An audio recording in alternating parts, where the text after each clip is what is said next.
لوگ اتنی زیادہ باریک بینی کے اندر چلے جاتے ہیں، ہم کس کو صدقہ دیں کس کو نہ دیں. آج کل بہت زیادہ چیٹر لوگ بھی ہو گئے اور فلاں، اور ایسی چیز کو پہچاننا بہت مشکل ہو گیا ہے. اور بعض اوقات لوگ اتنے حیران و سرگردہ ہیں کہ بعض اوقات یہاں پہ مدرسے بھی آتے ہیں چیز معلوم کرنے کے لیے. ایک صاحب ایک دفعہ آئے تھے، میں سن رہا تھا کہ وہ آ کے صرف یہی چیز بار بار پوچھ رہے تھے کہ آخر کوئی ایسا طریقہ بتائیے کہ ہم یہ پہچان سکیں کون شخص مستحق ہے اور کون مستحق نہیں. بالکل یہی سوال چوتھے امام سے آ کر ان کے ایک صحابی نے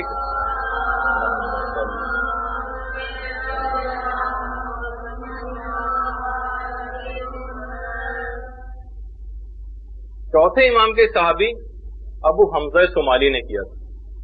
ابو حمزہ صومالی امام کے پاس آتے ہیں کہ مولا آج کل لوگ اس طرح کے بہت آنے لگے ہیں کہ سمجھ میں نہیں آتا کہ کون مستحق ہے کون غیر مستحق، اکثر ہم ان کو واپس بھی کر دیتے ہیں. امام نے بڑا عجیب جملہ کہا کہ اے ابو حمزہ، کیا تم حضرت یعقوب کی طرح کا امتحان دینا چاہتے ہو؟ یاد ہے نا آپ کو کہ حضرت یعقوب کا کیا امتحان ہوا تھا؟ ایک دفعہ ان کے گھر میں ایک شادی کی تقریب ہو رہی تھی، اور شادی کی تقریب ہوتی تو مختلف فقیر وغیرہ آنے ہی لگتے ہیں، اور ہر طرح کے لوگ آ رہے ہیں. حضرت یعقوب کے گھر بھی ایک اسی طرح کا فقیر آیا جو وہاں سے خالی ہاتھ چلا گیا، اور لوگ کسی نے بھی ان کی طرف خیال نہ کیا. اس کا نتیجہ یہ رہا کہ 20 سال یعقوب یوسف کے غم میں تڑپتے رہے. تو کبھی بھی آپ اس چکر میں نہ آئیے گا شیطان کے کہ مستحق کو جائے اور غیر مستحق کو نہ جائے اور فلاں چیز ہمیشہ آپ کو دینا. میں بہت ابھی اس مسئلے کی باریکی میں تو نہیں جا رہا، لیکن بس ایک آپ کو کا جو مقصد ہے پروردگار عالم کو خوش کرنا ہے، یہ اس بات کی تحقیقات کرنا نہیں کون مستحق ہے اور کون مستحق نہیں.